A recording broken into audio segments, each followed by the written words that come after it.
మన ప్రభువును ప్రియ రక్షకుడైన యేసుక్రీస్తు పరిశుద్ధ నామమునకు మహిమ కలుగునుగాక. ప్రభువుతో ప్రతి ఉదయం అనే కార్యక్రమాన్ని చూస్తున్న మీ అందరికీ ప్రేమపూర్వక వందనాలు తెలియజేసుకుంటూ ఉన్నాను. దేవాది దేవుడు మీ ప్రతి అవసరతను తీర్చి మరింత కృపలో బలపరిచి నడిపించి కాపాడునుగాక. God bless you. దేవుని వాక్యాన్ని జ్ఞాపకం చేసుకుందాం.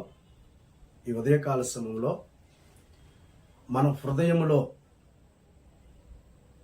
ఉండవలసినవి,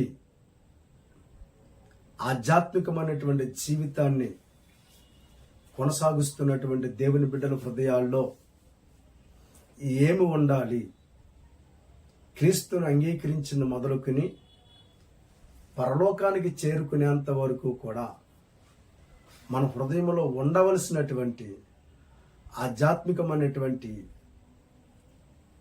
క్రియలు మనం కలిగి ఉన్నప్పుడు మన హృదయంలో మనం భద్రం చేసుకునే యెడల అది మనకెంతో ఆశీర్వాదకరంగా తగినటువంటి సిద్ధపాటుతో మనం నడిపించబడతాం. ఉదయకాల సమయంలో హృదయంలో ఏమి ఉండాలి? దేవుని వాక్యంలో దేవుని పిల్లలంగా మన ఆత్మీయ జీవితాల్లో హృదయంలో ఉండవలసినవి ఏమిటి? కడవరకు చివరి వరకు మన హృదయాన్ని దేని చేత భద్రపరుచుకోవాలి? దేవుని కృపలో దేవుని కోసం అడుగులు వేస్తున్న మన జీవితంలో తప్పిపోకుండగా, మార్గం తప్పి తిరగకుండగా, లోకంలో కలిసిపోకుండా ఉండాలంటే మన హృదయంలో ఏముండాలి? తప్పుటడుగా వేయకుండగా, అలాగే ప్రభువుని మర్చిపోకుండగా ప్రభువుతో మనం నడిపించబడాలంటే మన హృదయంలో ఏముండాలి అని మనం ధ్యానం చేసినట్లయితే క్లుప్తంగా కొన్ని మాటలు ఈ ఉదయకాల సమయంలో మీకు జ్ఞాపకం చేస్తూ ఉన్నాను. మన హృదయంలో ఉండవలసింది మొట్టమొదటిగా దేవుని వాక్యము. 119వ కీర్తన 11వ వాక్యాన్ని చదువుతూ ఉన్నాను. నీ ఎదుట నేను పాపము చేయకున్నట్లు నా హృదయములో నీ వాక్యము ఉంచుకొని ఉన్నాను. దేవుని బిడ్డలారా, దేవుని కృపలో నడిపించబడాలి అంటే, దేవుని గూర్చి క్షుణ్ణంగా తెలుసుకోవాలంటే, దేవుడు ఎలాంటి వాడో, ఆయన ఎలాంటి సర్వశక్తిమంతుడైన దేవుడో, ఆయన కార్యాలు, ఆయన క్రియలు ఇవన్నీ మనం తెలుసుకోవాలంటే తప్పనిసరిగా దేవుని వాక్యాన్ని చదవాలి. దేవుని వాక్యాన్ని చదవడమే కాదు, చదివిన దేవుని వాక్యాన్ని హృదయంలో భద్రం చేసుకోవాలి. ఈ హృదయంలో దేవుని వాక్యం ఉండడం ద్వారా దేవుని గురించినటువంటి విషయాలు మనకు అర్థమవుతాయి. కనుక దేవునికి ఇష్టం కాని విడిచిపెట్టి దేవునికి ఇష్టమైనటువంటి రీతిలో చక్కగా మనం నడిపించబడ్డానికి దాచుకున్నటువంటి ఈ మాటలు మనకి సహకారంగా ఉంటే సహాయం చేస్తాయి. కీర్తనకారుడు పాపములో పడిపోకుండగా నీ ఎదుటి నేను పాపము చేయకున్నట్లు నా హృదయములో నీ వాక్యాన్ని ఉంచుకుంటున్నాను అన్నాడు. దేవుని ప్రియులు దేవుని వాక్యాన్ని హృదయంలో దాచుకోవాలి. ఈ హృదయంలో దాచుకున్న ఈ మాటలు మనం ఎప్పటికప్పుడు తలపోసుకోవడం ద్వారా మరింత విశ్వాసం చేత, మరింత శక్తి చేత దేవుని కృపలో దేవుని యొక్క గొప్పతనాన్ని ధ్యానించడం ద్వారా ఆయన ఎంత గొప్ప దేవుడో, ఆయన ఎలాంటి సర్వశక్తిమంతుడైన దేవుడో, ఆయన చేయించినటువంటి కార్యాలు ఎలాంటివో మనకు అర్థమవుతాయి. మరింత లోతుగా విశ్వాసంలో నడిపించబడ్డానికి, మరింత పరిశుద్ధత కలిగి జీవించడానికి వాక్యం మనకు తోడుగా ఉంది కనుక ధైర్యం కలిగి భక్తి చేయడానికి ఈ మాటలు మనకు దోహదపడతాయి, సహకరిస్తాయి. అందుకే పాపంలో పడిపోకుండా ఉండాలంటే, లోకంలో కలిసిపోకుండా ఉండాలంటే దేవుని వాక్యాన్ని హృదయములో దాచుకోవాలి. హృదయంలో ఉండవలసింది మొదటిది దేవుని వాక్యము. అది మన త్రోవలకు వెలుగై ఉంటుంది. అనగా మనం జీవించేటువంటి జీవితంలో ఎలా జీవించాలి, ఎలా జీవించకూడదు, ఇవన్నీ కూడా వాక్యం ద్వారా, ఈ దిక్చుచి అనబడుతున్నటువంటి దైవ గ్రంథం ద్వారా చక్కటి మార్గమందు నడిపించబడ్డానికి ఈ మాటలు మనకి ఉపయోగపడతాయి. అందుకే దేవుని వాక్యాన్ని హృదయంలో దాచుకోవాలి. దేవునికి స్తోత్రం కలుగునుగాక. రెండవది, దేవుని పిల్లలు ఎప్పుడూ కూడా ఆయన ఘనమైన నామాన్ని స్తుతించాలి, ఆయన నామాన్ని కీర్తించాలి, ఆయన నామాన్ని ఘనపరచాలి. హృదయంలో వాక్యం ఉండాలి, హృదయములో స్తుతి కీర్తనలు ఉండాలి, పాటలు పాడుచు ప్రభువుని ఆరాధించాలి. దేవుని ప్రియులారా, దేవుని వాక్యములు మనం చూసుకున్నట్లయితే పౌలు శీలలు వారు బంధించబడ్డారు, చెరసాల్లో వేయబడ్డారు, చాలా దెబ్బలు కొట్టారు, ఒళ్ళంతా కూడా భయంకరమైనటువంటి దెబ్బల చేత పులిసిపోయింది. అయినా సరే వారు హృదయం మండించబడింది. వారి మధ్యరాత్రి ప్రార్థన చేస్తూ ప్రభు సన్నిధానంలో పాటలు పాడి ఆయన నామాన్ని ఘనపరిచినట్లుగా దేవుని వాక్యములో మనం చూస్తూ ఉన్నాం. దేవుని పిల్లలు ఆయన సన్నిధానంలో పాటల ద్వారా మహిమపరచాలి, పాటలు పాడాలి, గనుడైనటువంటి దేవాది దేవుని నామాన్ని స్తుతించాలి. హృదయములు ఎప్పుడు స్తుతి ఉండాలి, ఆరాధన ఉండాలి, కృతజ్ఞతలు ఉండాలి. ఎఫెసీకి రాసిన పత్రిక, ఎఫెసీలకు రాసినటువంటి పత్రిక 5వ అధ్యాయం 19వ వాక్యం లేదా 17వ వాక్యం మనం జాగ్రత్తగా చూసుకున్నట్లయితే 18వ వాక్యం, మరియు మద్యముతో మొత్తులై ఉండకుడి, దానిలో దుర్వ్యాపారము కలదు, అయితే ఆత్మపూర్ణులై ఉండుడి,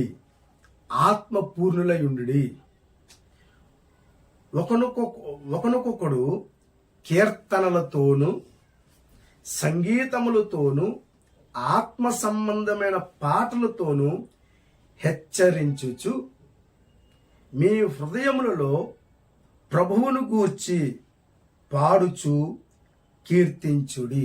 దేవునికి స్తోత్రం కలుగునుగాక. ఎఫెసీ సంఘానికి పరిశుద్ధుడైన పౌలు ఈ పత్రికను రాస్తూ ఒకనొకడి కీర్తనలతోనూ సంగీతములతోనూ ఆత్మ సంబంధమైన పాటలతోనూ హెచ్చరించుచు మీ హృదయములలో ప్రభువును గూర్చి పాడుచు కీర్తించుడి. దేవునికి స్తోత్రం కలుగునుగాక. మన ఆధ్యాత్మికమైనటువంటి జీవితంలో తప్పనిసరిగా మన హృదయాంతరంగంలో ప్రభువును గుర్చినటువంటి స్థుతి మనం కలిగి ఉండాలి. ఆయన నామాన్ని మనం గణపరుస్తూ ఉండాలి. స్తుతియాగం అర్పించేవాడు నన్ను గణపరుస్తున్నాడని దేవుని వాక్యంలో రాయబడింది కదా. గనుక పాటల ద్వారా ప్రభువు నామమును మనం స్తుతించాలి. దేవుని ప్రియులారా, గనుక మన హృదయములో ప్రభువును గూర్చి పాడుచు ఆయనని కీర్తించే వారంగా ఉండాలి. మన ప్రభు అయిన యేసుక్రీస్తు పేరట సమస్తమును గూర్చి తండ్రి అయిన దేవునికి ఎల్లప్పుడూ కృతజ్ఞతలు చెల్లించుచు.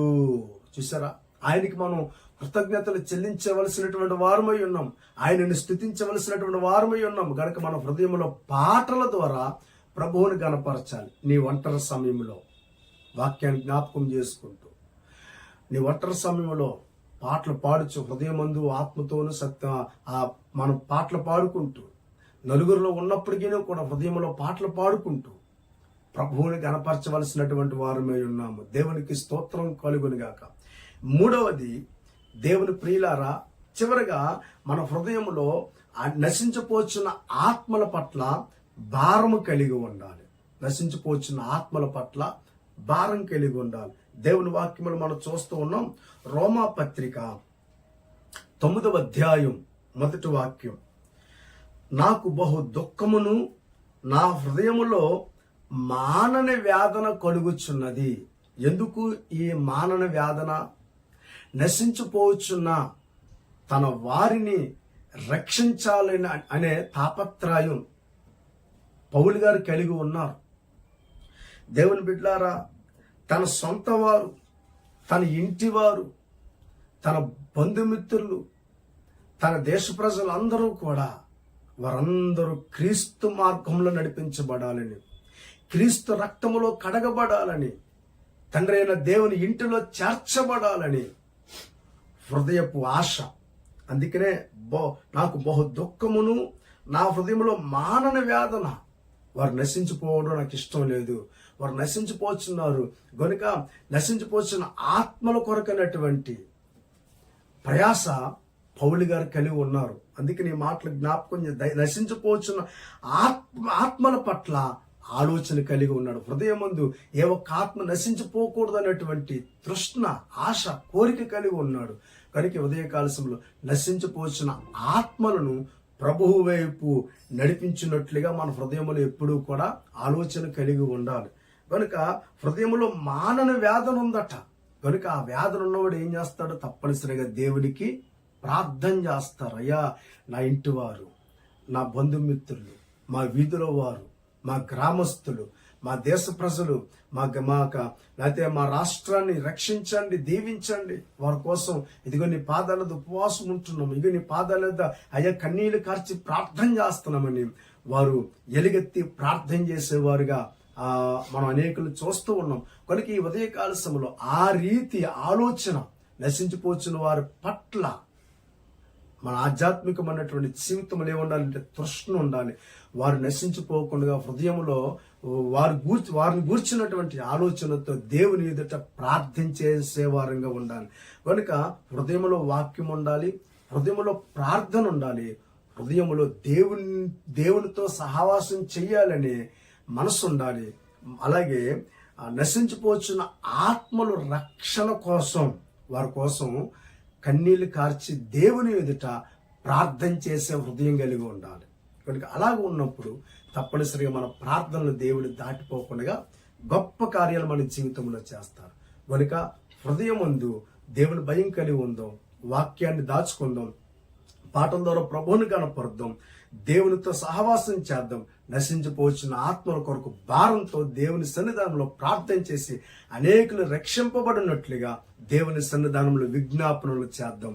కృపగలిగిన దేవుడు మనకి సహాయం చేసి మన హృదయాన్ని ప్రభు కోసం సిద్ధపరచును గాక. చిన్న ప్రార్థన. కృపగలిగిన దేవా, మా హృదయములో వాక్యము, నిన్ను కీర్తించి నిన్ను ఆరాధించేటువంటి ఆరాధన, అలాగే మా హృదయంలో తండ్రి అయ్యా నీతో సహవాసం చేసే కోరిక, అయ్యా నశించిపోతున్న ఆత్మల కొరకైనటువంటి భారం మా హృదయం ముందు మేము కలిగి ఉండి నమ్మకంగా ముందుకు సాగిపోవడానికి సహాయం దయచేయండి. అయ్యా మా హృదయంలో ఉండవలసినవి ఇవి ఎంతో ప్రాముఖ్యమైనవి గనుక అయ్యా హృదయ భారం చేత మేము నింపబడి అయ్యా నశించిపోతున్న వారు కొరకు అహర్నిస్తులు మేము ప్రార్థించి అనేకులు నీ వైపు త్రిప్పునట్లుగా మా ఒక్కొక్కరికి నీ సహాయం చేయమని వేడుకుంటూ ఈ కార్యక్రమాలు చూస్తున్న బిడ్డలందరి అవసరతలను మీరే తీర్చండి. యేసు నామము ద్వారా ప్రార్థన అడుగుచున్నాము తండ్రి, ఆమేన్. దేవుడు మీ అందరికీ సహాయం చేయునుగాక. ఆమేన్.